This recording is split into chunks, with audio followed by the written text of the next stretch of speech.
Hi everybody, Nadine Ferraro here with another episode of the Upstate Original Podcast. I'm getting like comfy with these things now because it's kind of getting to where Kirk and I talked about where we wanted it to go.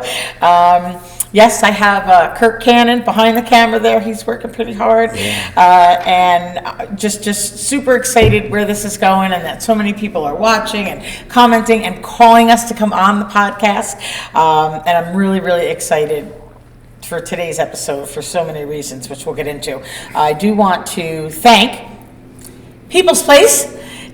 We are filming and doing our podcast from the People's Place Wellness Center, 17 St. James Street. We're so excited that they gave us this opportunity because it's raining out and there was stuff being done at my house and we kind of were scrambling a little bit, but they came through, and it is such a beautiful space. So thank you to People's Place. We'll give you a word about them as the show continues. But I really am so excited to welcome my guest, Jared Reinmuth. Yay. How are you, Jared? I'm doing well, darling. I'm so glad to be back with you. I am so glad that you're back with me. And I just want to say, he's had this shirt for a few years. Yes. I think my first pop-up ever, Jared and Judy Hinchy, his girlfriend, fiance, bought their shirts and they sported them everywhere. They had masks. We really supported each other, hats, everything. We really supported each other during the pandemic. And in a time where that message, the Upstate Original message really needed to be spread, and you guys were such an intricate part of it, and I thank you so much for that. And thanks for coming on today because, I love the backstories, everybody's backstory. You've been on my radio show, we've done live videos, we've done book signings and everything. Jared is an author and a music guy, and he's an actor, and jack of all trades. He's going to talk about that, but he really is the epitome of what that message is, and lifting others and helping others, and just a natural. So I'm so grateful that we connected. Judy I've known for much longer, and her sister and our Saugerties crew. Even though I'm from Kingston, my husband's from Saugerties, but when I worked at Caldor, yes, of course, I remember Caldor, 9W, which was Burlington, and now it's not even Burlington. What is it now? What is it now? It's empty. It's so crazy over there these I know, days. like, it's hard to even figure out what it is. I don't even know what the hell's going on. But anyway, so that's where I met Dana Discordia and Donna Parisi and, the whole gang from Saugerties, and we all became fast friends and hung out between the two towns and kind of did a lot of collaborating together. Indeed. Got in a lot of trouble together, too. But hit all the greatest swimming holes, as you know. Yes. Palinville, they introduced me to Palinville and Thorns Leap. Cons, the big three, right in West Saugerties. Yeah. Good times, lots of stuff we won't talk about on the podcast. I guess we could talk about it. We don't ever let loose. But we did connect during the pandemic because a labor of love, and I want to put it out there, and we're going to talk about that as the show goes on, but Jared is the author of a graphic novel, Big Black Stand at Attica, and today marks 51 years. 51 years since the massacre at Attica, which took place in 1971, and of course the book Big Black Stand at Attica is told from the perspective of Frank Big Black Smith, who was placed as chief of security of the prisoners during charged with protecting the hostages, the negotiators, and all of the prisoners in the yard for the 4 days they were out there. And you just did him such justice because obviously you've seen the movies, right? Mm-hmm. You read a little bit, learn a little bit in school, maybe, whatever, but you really tell his story, a story that wasn't told before. Correct. From his perspective. History just doesn't sometimes let us tell the truth. And you did it with such dignity and such truth and such soul, and I know that he's very, very proud of you. So we're going to talk about that. We're going to get into the book, and probably the whole second half I want to talk about the book, but I love the backstories of people. I want to know, what brought you here, if you were born and raised here, a little bit about your family, your background, your school, what brought you to where you are today, Mr. Upstate Original.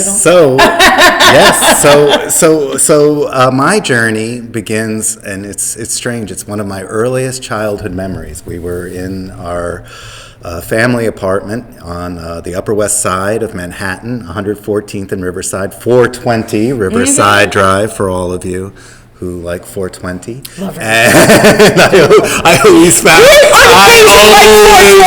that an amazing coincidence that I grew up on 420 Riverside Drive. I don't know if anybody won't know what we're talking about, but that's anyway, okay. We'll let you know. Just ask. As a 3-year-old, I remember my mom coming into my room and picking me up out of my crib. I had a little white crib at the time, and saying to me, "We're going on a trip," and taking me in the car up to Saugerties, New York. And I didn't know where Saugerties really was. Friendly Saugerties. Friendly Saugerties. Friendly Saugerties. And this was West Saugerties, Houtman Road and West Saugerties, and it was a beautiful old rambling farmhouse that looked like a hotel. We called it the hotel, and we were told the rumor was that Diamond Jim Brady had owned it back in the day, and all the rooms had numbers on them, so a little bit like The Shining. Did you ever check that history out? Did you ever? I've never so many confirmed, gangsters right? and so many were up here, lived up here, stayed up here. There's rumors of the money is buried in Glen Eyre. We always were searching. Money from the booze. There were crawl spaces in the basement that only my brother and I could fit through as like 4 and 5-year-olds that were filled with cow bone, farm animals, but bones. And we thought we were like finding dinosaurs, and we were going to find the treasure. There was a huge bar in the house that's still there, gorgeous. My mom still has the house. I don't know if it was actually, I've been told that it was a hotel. Obviously, it all had numbers on the doors, but then I was also told that those just were... Maybe a rooming house? Yeah, a rooming house for okay. miners and, people that were quarrying, the quarry workers. Oh, okay, all right. So I've heard both, right. And strangely, I guess, like you want a mystery to always remain. Remain there, you don't want to dispel the mystery. Yeah. So I guess I've never truly found out, although we've seen pictures of the house from like 1900, right around turn of the century. But was that the house that you moved from there, though, right? I mean, were you always in that house? Yeah. Because it was, obviously renovated and redone, and I've been to that house. But it wasn't renovated until I left. Yes, I was going to say, because I remember it not being so much like that, but how cool that all that history there. Yeah. I'm going to look into that. All right, we got to find out. Maybe we'll go digging. Because I've heard that there's a spot in there that you can't get into, that people have tried to get into in the basement. And my neighbor Jimmy Giampa, who was there at the time, because by that time it was sort of like a musician's squat and hang out. And plenty of famous musicians came through to jam, but the most famous sort of story around the house was Looking Glass, the song Brandy. Brandy. So we met the guys from Brandy, and one of the swimming holes we were talking about in West Saugerties, just off of Burnett Road, if you go off of West Saugerties? Yeah, off of West Saugerties, Burnett Road, and where the Big Three used to be on the one side. But further downstream was what we used to call Michael Gershman's, and Michael Gershman was the producer of Brandy and Looking Glass. And so he had a house there with a little recording studio as well, private little studio set up. And we used to go swimming there back in the days when everyone used to skinny dip. And when it was still cool. And that's where I met Elliot Lurie, the lead singer of Looking Glass, and Jimmy Giampa used to take us over there, and we used to swim. It's amazing how many famous people and musicians, wrote here and recorded here, right? And there is so much of that history here. You lived with a lot of the people in the house? Yes, at the absolutely. time, right? It was a different, the trumpet player is up in this room, the drummer is over in that room, everybody playing guitar and banjos, and back in the days. And your parents were lawyers? My stepfather is the lawyer. Okay, right. So my father was a professor at Columbia, and my parents had separated, and that's why I came up. And my mother was dating a musician at the time that we had met back when the Catskills were still the Catskills. It was called Chates, owned by the Finestones, a wonderful family.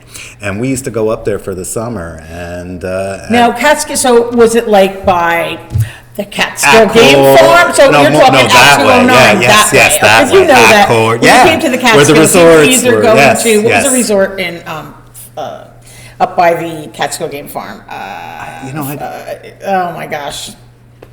Well, so much stuff up there, but we used to go up there for Carson Give it an F. City and Oh yeah, and all of that. All for sure. of that when we were out kids. 209, that part of the Catskills, part like of the the Catskills, granite and yeah. Nevele and all of Dirty those Dancing. things. Yeah, Think Dirty yeah, Dancing, yes. Yeah, yeah. Well, we used to go there when we were kids. Our parents went to dinner there and weddings. yeah, and that's yeah, where all the weddings were and everything. absolutely. And our cousins would come upstate. Yeah. You know, upstate is not a new, we talk about this all the time, right? Upstate is not a new term. I know everybody's embracing upstate, but we've been saying upstate Yeah. original for 57 years, you know, because once everybody started to come here, family was like, we're coming upstate, we're coming upstate. And if Yeah. we were saying we're going to the city, or we're going downstate, it was always upstate. And we, once people started moving up here, we said, well, we're the originals, and you're the hobos. And now it's yeah. what is it? Transplants. Transplants, Transplants, right? or, And when we came here, there was just two. You think about the McDonald's and the Stewart's and all that stuff now that's over there and by the mall that used to be Grand Union, isn't anymore, but CVS and all those stores. It was just Taco Johnny's and Dairy Queen. You In came Saugerties. into town, yeah. And so you same came thing in into Kingston, town. You 9W was had- just a and it was just strip. an open strip Yeah. until like Grand Union opened and James Way. We have a driveway right on James 9W Way, all those where people Marshall's is, Yeah. now is Home Goods. Used to be a drive-in up there. That's what it was, 9W drive-in. I mean, how different things change, Yeah. right? And how odd. So you move up here with your mom. Yeah, and I go immediately to Woodstock Montessori School, which was at the St. Gregory's A-frame Church as you come into Woodstock and was it 212? Is it on 212? on 212, yeah, Okay, just yeah. as you come in. And so many of the people back then, even Tinker Street wasn't built up, and so many of the parents of the kids that went to that school really helped build that town, and the businesses that are in Woodstock, the local businesses, the upstate locals that we all know.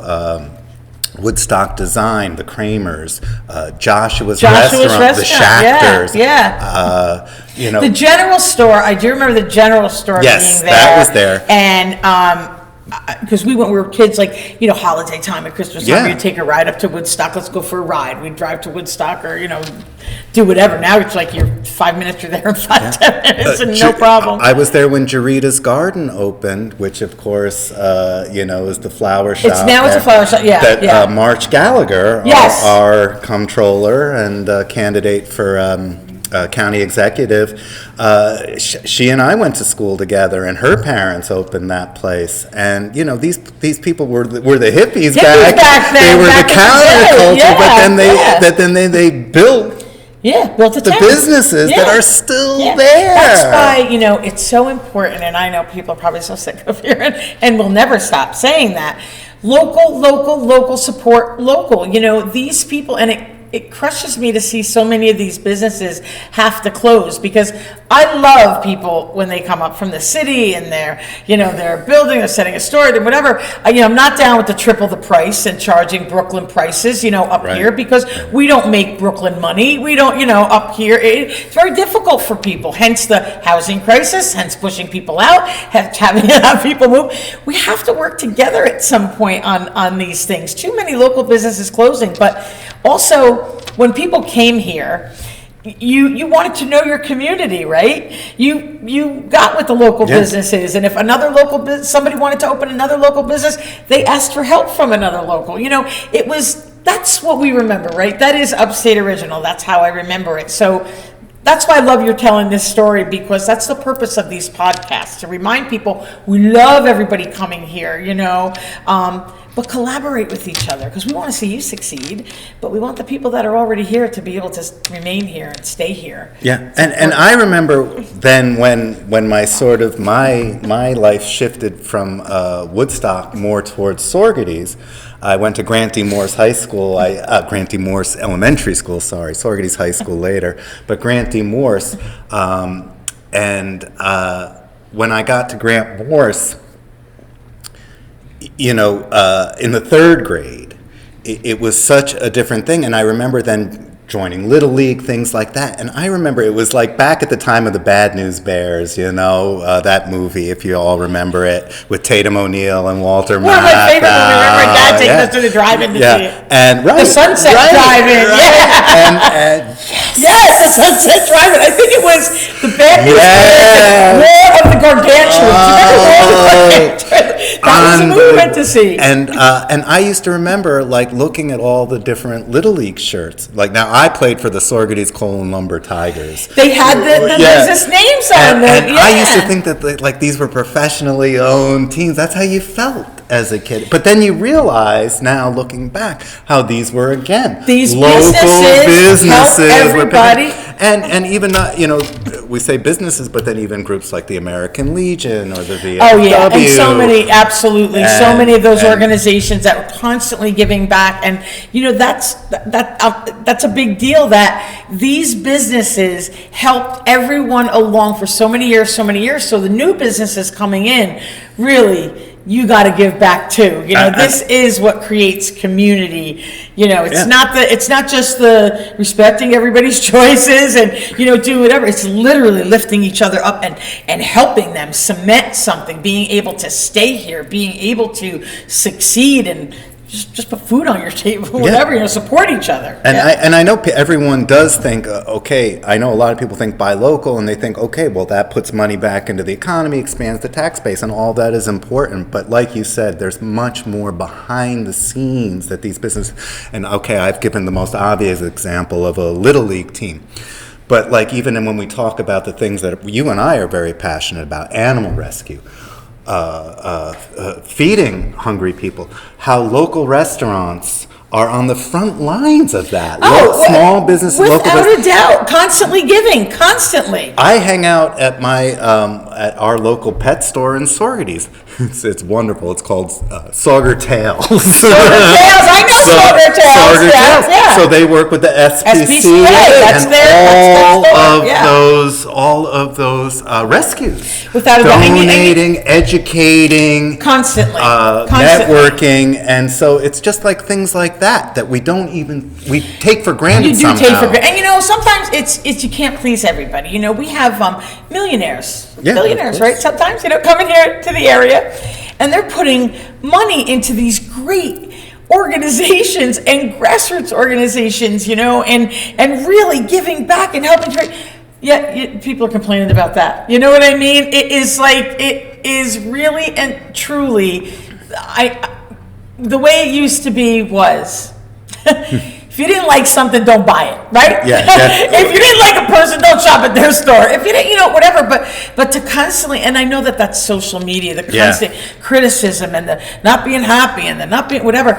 I think it all just comes down to, instead of judging and instead of, and I'm guilty of it myself, I'm sure, and whatever. Nobody's perfect, but to just have that conversation and open up. Why are you doing this? You know what I mean? Or would you be willing to do this? Or explain to me, talk to me. At the end of the day, you might not agree, you might not be happy about it, but you had the conversation and you can move forward with respect for one another. And let everybody continue with unless you're really being awful and cruel and mean to somebody. Let people do their thing. And a small town business, somebody that's going to open a business on Main Street in Saugerties, that's been there now for whatever, decades, they didn't go into that as a get-rich scheme. You don't open a pet store, right? You did it and because you were passionate about that industry, whether it was restauranteering and cooking, or whether it was even driving, we it talked was passion. But the pets you do it because you love animals and you want to be in that world. It's not retail in a local economy is not a get-rich scheme. It is not a get-rich scheme. It's a blue-collar living. And if you happen to make enough to be comfortable and be able to send your kids to college or something Right, ridiculous right, like that, how crazy that is. some but, fantasy even, like that, right? Then all the better, and congratulations. But usually it's a day-to-day blue collar type existence. And that's the way we grew up. That's what we knew. I mean, we talked about this during the pandemic. Our business shut down. Jim and I, scrambling. He had gotten another job, which was great, and was driving for UCAT. And I started, this shirt. This message is what it started with, and I still, Kirk and I are working on selling them online, but I was not selling this stuff online because we wouldn't do this. We wouldn't have this conversation. We did pop-ups so that people could come because we saw where it was going, right? Yeah. Fast. We saw the anger, we saw the hatred, we saw these just people feeling so freely to, say, fuck you to each other, or you suck, or, whatever it was just like, what is going on here? So we really, and I still feel really strongly about this. We need to come together. We need to be together. Same thing, we just had September 11th. You know what? Yeah. No, we'll never forget September 11th. But you know what I remember most? September 12th. When everybody came together, when everybody, as humans and as people, we did it to truly support one another. Well, so maybe not the greatest example, on a big scale, but it's as plain as the nose on your face, to just support one another and lift each other. That's what we grew up with.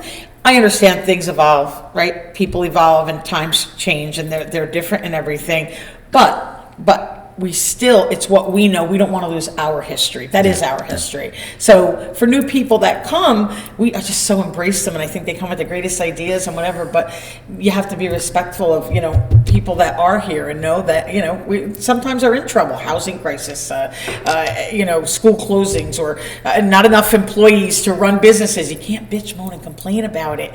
Be patient. Yeah. Be kind. Well, we talk about September 11th. I was living in the city at 420 Riverside Drive on September 11th. And I'll never forget that going outside, it was the most pristine, beautiful fall day.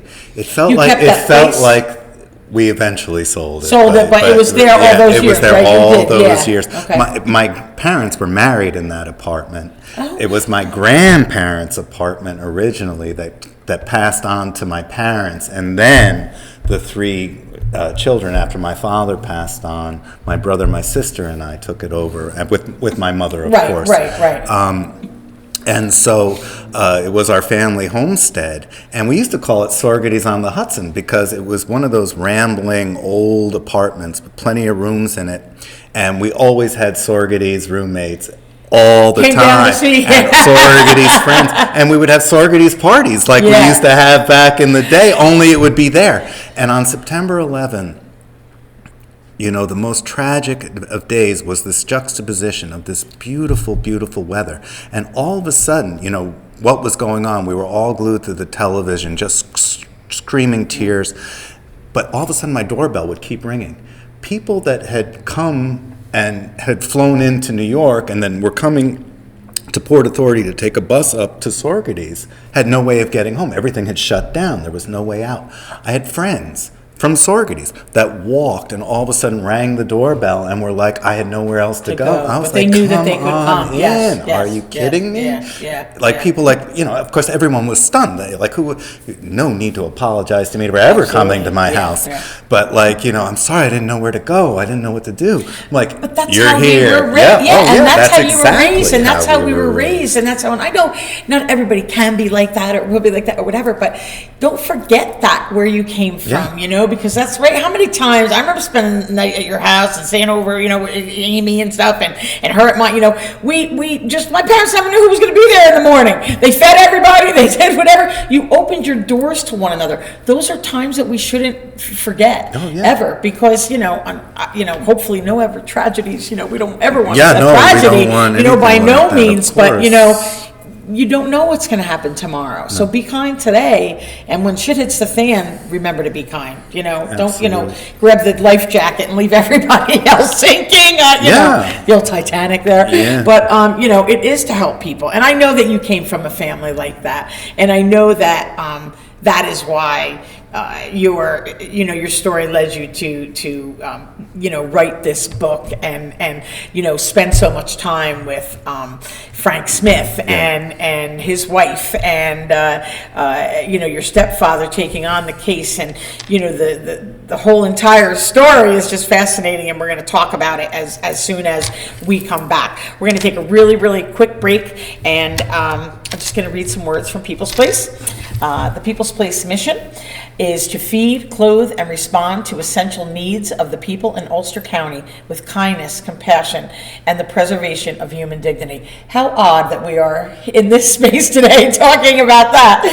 Our purpose is to operate solely to fulfill our charitable mission of feeding and clothing individuals with providing hope, support, and assistance with life events. People's Place has a cafe. You don't have to pay any money to go there. A food pantry, a thrift store, the Wellness Empowerment Center, which we are in.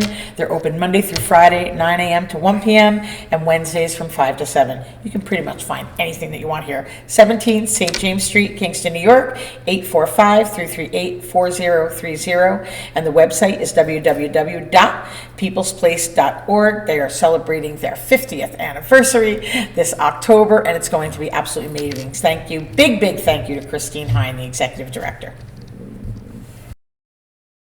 So I am here with Jared Reinmuth, my friend and just a love. I just love Jared. We were talking about, how your home, whether it was in the city or in Saugerties, was always open to everybody. I adore your mom. I love her. We connected because you wrote this book, Big Black Stand at Attica, and I want you to tell everybody, a little bit about the story.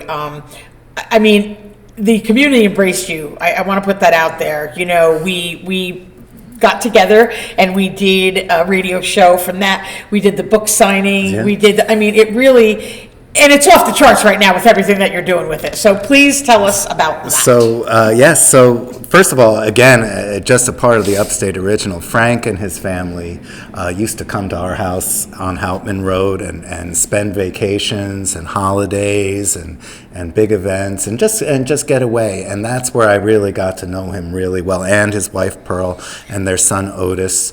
And we had just amazing times there, and where they were definitely Bed-Stuy city people, and and it's funny how you don't back then probably more than today, because people do travel much more back and forth between the two. Right. Even but back then it was like, what, you're going down to the city? Well, whoa. Oh yeah, no, it was a big deal. Listen, we said we're sleeping at somebody's house, and we were in New York City. My mother had no clue. Right.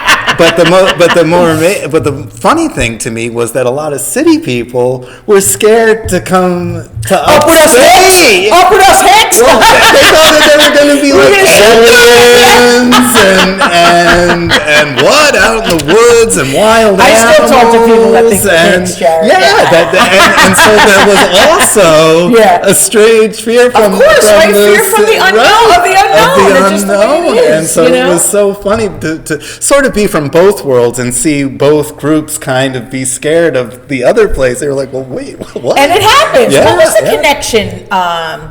Why Frank Smith and Pearl, why they were up here? How did that all happen? That was Danny, and that was their relationship with Danny, and just the ability, the hospitality, of course, of my mother to, and of course we had this big rambling hotel, so there was room, guests. Your stepfather had already taken his Yes. case, oh, right? Yes, so that was, okay, all right. I just wanted to get that. 1975, yes. Okay. So this was right around 1975. And so they would come up and we would, I remember too, I remember Frank taking me shopping for shoes at Montano's. Again! Montano, support them! Local family, Absolutely. local shoes. Oh, and go next door to Love Yeah. Bites. I want to go next door to Love Bites and have a great Oh, Bloody Love Mary. Bites is the best, and we love Bites, and Yeah. and now Inquiring Minds bookstore Oh right yeah, there. yeah, slices. Bosco, slices. We got, let's give it up. We got, Rock we have and this and the Hasbro, ex, Miss Bono family. We love Lucy's. you, Mirabella, Stella's. We love all of the. Yes, leave it to me Stella's, to name all the Mirabella's, bars yep. and all that stuff, but a lot more back in the day for sure. Yeah. So he took exchange.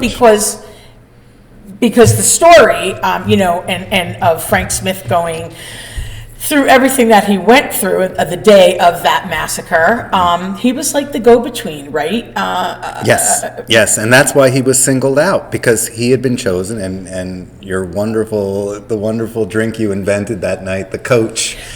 He was the coach of the prison football team, and played on the prison football team, and so all the different groups respected him, including the guards. He had friends that were guards. He really actually gets involved in the rebellion because he's trying to save a friend who's a guard. Yeah, and he doesn't want to see anybody get killed on either side, prisoners or guards. And he definitely understood what they were fighting for. Yes. Basic human dignity, necessities, soap, toilet paper, right? More showers. We say more showers. They were allowed one shower a week. Now imagine a 300-pound football player practicing every day and allowed one shower a week. And we think about that, and I always add this point, because just to put a real punctuation mark on it, is that we think of a shower, we think of guys going in there and lathering up like we used to see in commercials, and have their Irish Spring and, shampooing, there's the Head and Shoulders, and a shower at Attica was that you were brought 2 buckets of water to your cell. You were brought 2 buckets of water. In your cell. One was to rinse, one was to wash, one was to rinse. And so you can imagine the manipulation, the games, you kick one over, sorry, Charlie, so you talk about, not going into a locker room and getting a hot shower. You talk about getting a pail of water that you have to do a sponge bath with once a week. One roll of toilet paper to last you a month. So of course it sets up a situation where people are having to hustle, you're having to borrow, you're having to trade, you're having to make allies and friends just to get the basics of a roll of toilet paper. Back then, like just an extra blanket was a huge thing, so you'd have nurses. There was a nurse there that was very friendly with the prisoners, that would sneak them extra blankets and things that they needed. Would have been my mom had she been up there. But it is at a time as well as people in that prison that did not belong. Oh yeah, we're talking. We're talking about now. I know now. I still can't get used to the idea that personally you're allowed to have 3 ounces now. Back then, if you had a roach in your wallet and all of a sudden you got pulled over, you were trembling. Absolutely. You were trembling. Yeah. And it's sad. It's sad because living under those circumstances and having. And us, it was already not even as bad as it had been for them, and obviously we didn't have to deal with the prejudice of being poor people of color, where you could just bust somebody and be like, oh, you got a little marijuana on you? Good, come with me, Yeah, no, for sure, yeah, absolutely. And just sad. The book, though, through this story, and after the massacre and the government its part in it, and killing not only inmates but guards, 10 guards, and which they blamed on the prisoners, and that was a big part of the story. Where even then we think of the New York Times as this beacon of truth and somewhat progressive journalism. Well, their front page published that the prisoners had murdered all these guards, and that they only went in after the prisoners started murdering guards. They even put out the rumor, they perpetuated the rumor that Frank had castrated one of the prisoners. And so that's why they had also, all the threats of castration against him during these torture sessions had come to light. The New York Times published this on the front page. Just like the media of today, you don't always get the true story and the facts, but you did right by him. You printed those facts, and you sat with him day after day and took long rides with him from New York to Upstate and all around the place in his big, beautiful car. And you really, really, it was a labor of love because it was printed after he passed away. And it was 26 years it took you? Yeah, to write exactly, that book? and that's why I always make the joke. I always have to make the joke. It's a good thing I work fast. So That's true. And to me, my favorite part, I think, is, and anybody can get the book, Amazon, or get Amazon, Barnes and Nobles, but go to your local comic shop or your local bookstore. Inquiring Minds did an event for us. World's End Comics World's End Comic in Kingston, right? Big supporter of the book. The Golden Notebook in Woodstock is there, and you can get it, and it is, Big Black Standard Attica. It's a graphic novel, and that you put it into a graphic novel. I know that was not your intention. That it was a work between Patrick Kennedy, my creative consultant on the book, who was my dear friend, whom I toured the United States doing the Three Musketeers. And Amazian, And Amazian, who's an artist from Paris, who has so many wonderful books out. Right now he has a book on Quentin Tarantino, because he went from his Soul trilogy, which was Muhammad Ali, Stand at Attica, and Miss Davis, a biography of Angela Davis, and now he's working on his cinematic trilogy, which is Martin Scorsese and Quentin Tarantino, and I don't know who the third's going to be just yet. Such a talent, and I'm super excited about that. I want to say, too, the book. Sick talent. You also have there's music. Music that goes Alex with the Deshane, book, And I do want to give a special shout out to Alex Deshane and his partner Kat Femmerer. Her mom just recently passed, and they had a huge supporter of the book from its start, from before it was published. Just like you did my first interview, and that's why I was so excited about that. First interview at all, anything to do with the book before it had actually been released. And I still think of those days and the signing we had at We Got the Juice right over here on Broadway. And we did a book signing. We had a tremendous turnout. It was so great. And Liz, and like I said, to me, almost, it's interesting that we talk about September 13th and that the Attica anniversary really takes in September 11 as well, September 11, September 13, because it just, I consider those days, the days of those interviews and the days that We Got the Juice, as the last days of disco, like our lives. It was the last day of disco, because the last time I was out and about was at your book signing. Our lives changed forever, just like they did on September 11th. Because it was in March, and I think it was March 8th of 2020. So it was like the last that was thing. It was our book signing. And we all thought we were going to go into hiding for 2 weeks. And it was months, and we all came out together. Because Liz and I put together those pop-ups, because how about all the bright stars that came out of that? People, had no way of making money and couldn't live off of, their unemployment or weren't getting unemployment, whatever, but became so creative and started to be vendors and pop-ups. I did, that's where we did our shirts. You had your book. We were selling. We were supporting. We were just supporting, buying each other stuff. Any money we made, we spent it in another booth. It's what we did. And just being out and just connecting again, was so important. But it was super. The way that all came, and we're all still, in touch. I talked to Liz today. She's going to help us with the Bubble event that we're having over at the Broadway Bubble. And it is.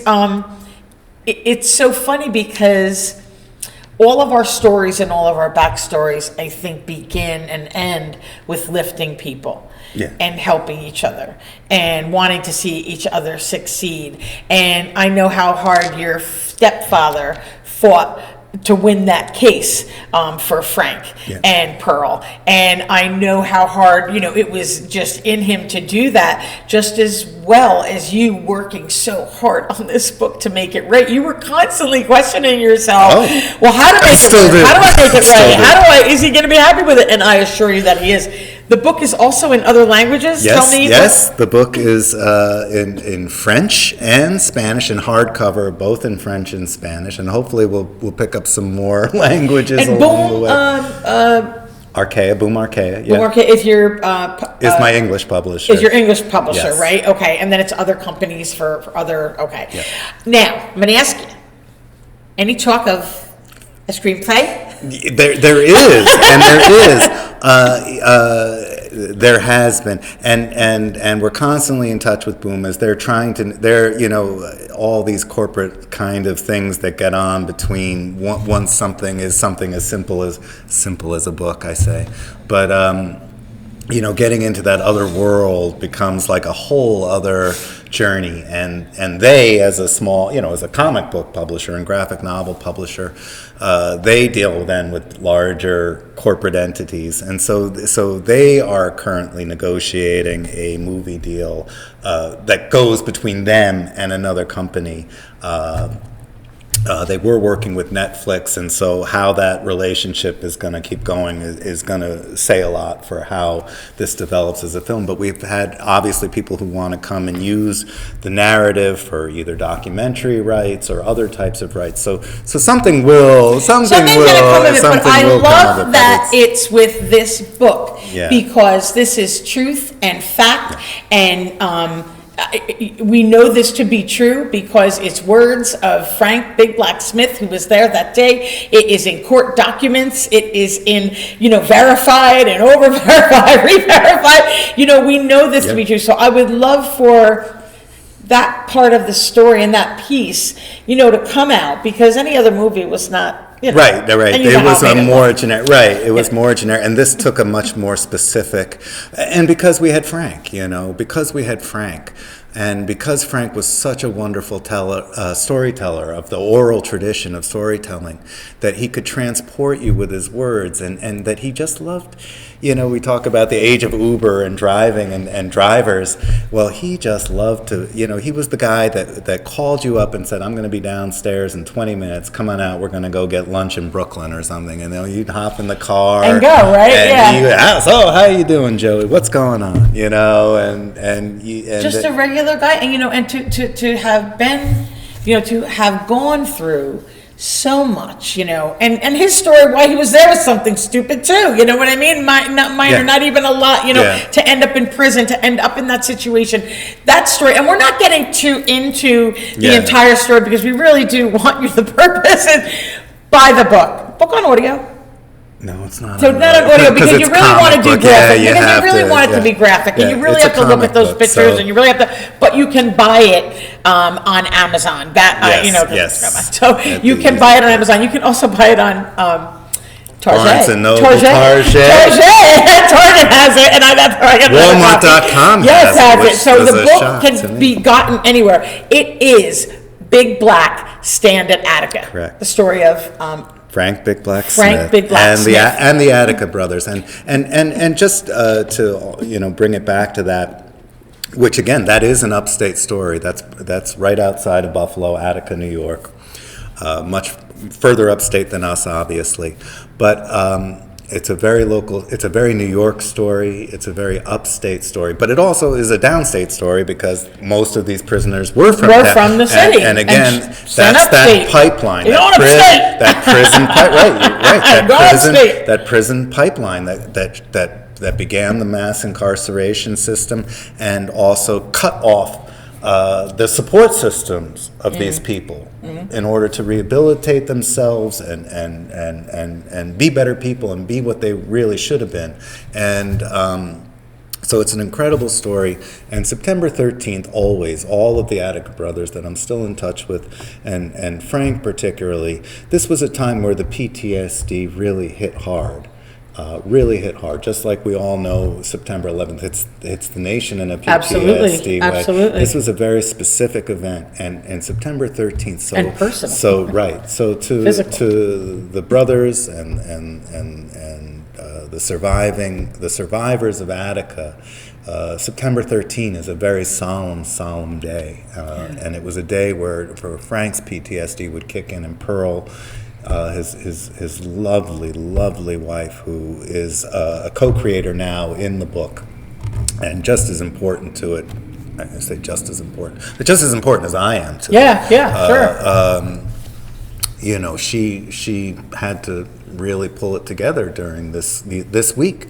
This is when these people suffered the most. Yeah, and it does bring it back. PTSD is a real thing. It is a real thing. It is a real thing, especially when you're going through something like that. So I could talk to you for hours and hours, and we haven't even touched on half of what we want to talk about.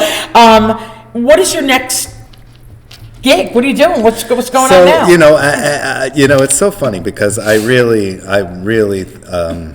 strangely enough, still think of myself more as an actor than a writer, and so I'm doing. You didn't do I just want you to know I did go to the Como property this summer, and I did not go to Midsummer Session, but I did go to the Como. Hiking. I did took the dogs. Allie was up from DC. So we did some stuff. So I had done the Woodstock Shakespeare Festival the past 2 years. I didn't do it this last summer, but and that's Bird on a Cliff Theater again, local theater.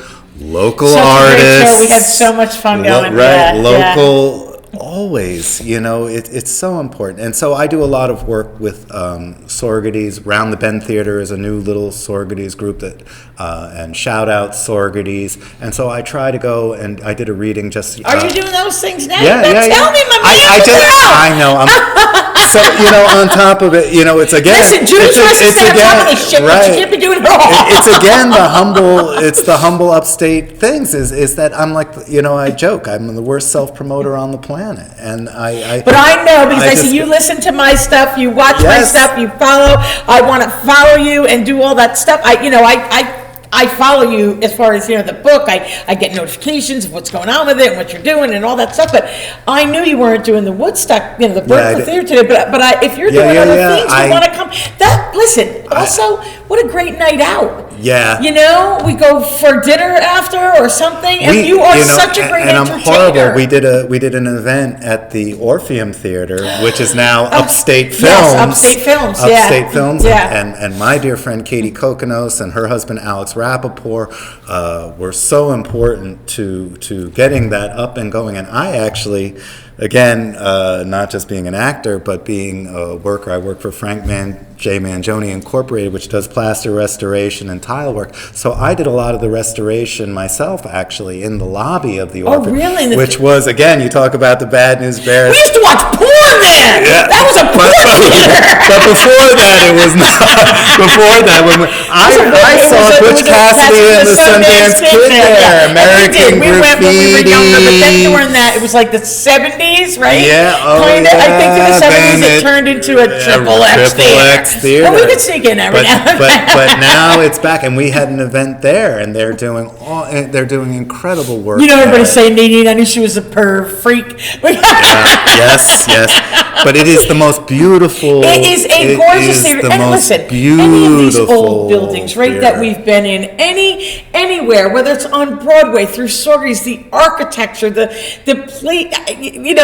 buildings, you just can't. They don't make them like they used to, excuse the, cliche, but they don't make them like they used to. The tin ceilings and, just the architecture. It's just absolutely beautiful and gorgeous. And that people are, for a while there, people came in and just blocked everything off, and you went with that cold look, that aesthetic.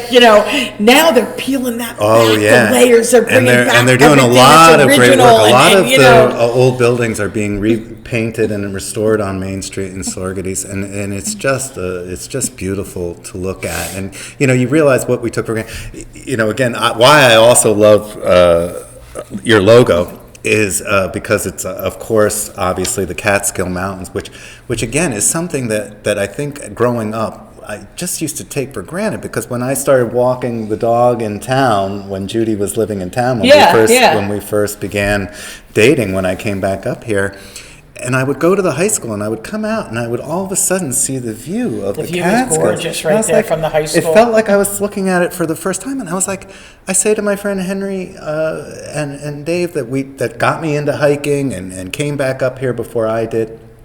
I was like, how did we not notice that we were sitting there? Now that you're here, though, but now that you came back and you've been here for a long time and everything, I know for me, I've never lived anywhere else. I still go for a ride and I think, my God, we live in the most beautiful part of the country. We really, really do. Everything. Or as beautiful as anywhere in the world. Anywhere in the world. As because, beautiful as anywhere in the world. At any given time, because those 4 seasons, I mean, this is my favorite season. Yes. Once again, I struggled a little bit there, but it's back and I love it. And, when you're going, you're anywhere on the river, or you're going up 28, you're going down West Saugerties Road. The views are just, it's gorgeous. Up Platte Cove, New Paltz. Anywhere. It's so beautiful. New York State is just a beautiful, even when you go to the city, when you're in the middle of the city, you're looking up in those skyscrapers and how gorgeous everything is. We just love it, I love New York. I know a lot of people say, I'm out of here. I can't wait to go south. Yes, you can go and you can live wherever you want to live. Never forget where you came from. Never forget, who we are. People like myself and Jared, we will forever remind you of who we are. We will forever tell you, what we come from and how important it is to lift one another and respect one another and to have a conversation about who you are. Don't judge. I hate that judging, Which I know we can all be guilty of it at times or whatever, but in a time like today, especially, we just really need to be a little more Upstate original. Yeah, a little more Upstate original, a little more spiritual, just a little closer to each other. It ain't even about closer to God. It's closer to each other, because that is what matters. I'm gonna, keep in touch with Jared. I so love that you're my champion. Did my podcast now, and you're my champion.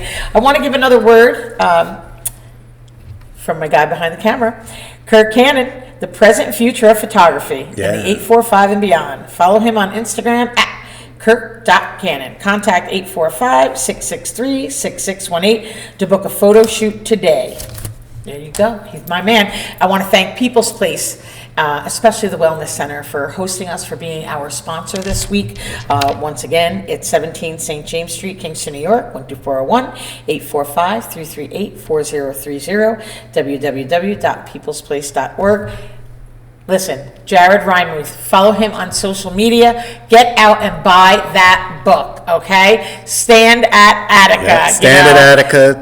Frank, the story of Frank Big Black Smith. And please watch for upcoming book signings and events and things that Jared is doing, because I'm going to be sharing the shit out of that stuff. So thank you once again for tuning in to the Upstate Original Podcast. Follow us on YouTube. It'll launch, and you have to subscribe. Always. And Peace out. Yes.